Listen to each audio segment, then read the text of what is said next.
السلام علیکم. زیم علی خان. آیا لقمان حکیم چې کوم دا پیغمبر یا ولیو؟ ډیر خلکو ته دا پته نشته دی چې دا څوک دی. ډیر اهم بیان دی او قیمتي بیان دی. نو ستاسو د قیمتي ټیم موږ نه ضایع کوو. دا بیان واورئ او مخکې لازمي شیر کړئ د خپلو ملګرو سره.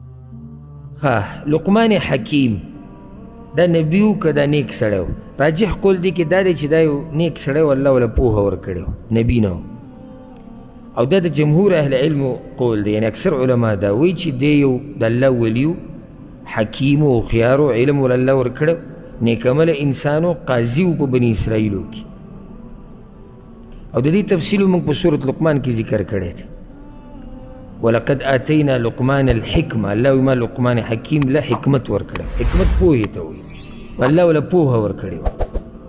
او لازم نه دی چې الله چاله پوهه ورکوي دی به نبي، یعنې دې امت کې چې الله دې علماو ته پوهه ورکړې ده، یا بعضو ته دنیوي پوهه ورکړې ده. پوهه خو ټولو د الله طرف نه ورکړی کېږي.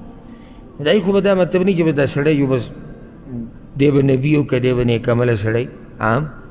نو راجح دا ده چې لقمان حکیم دا یو دینداره سړی و، د الله په اولیاو کې یو ولي و. او په دې یو ښکلی دلیل کیدی شي والله اعلم هغه ده، په بعضو آثارو کې داسې راځي چې دی حبشي او غلام و، مخکې دی حبشي غلام و مري و. نو ذهن ته دا خبر راځي چې رب العالمین پیغمبري چې چاله م ورکوي نو هغه سړي له ورکوي چې هغه په اوچت نسب او خاندان کې.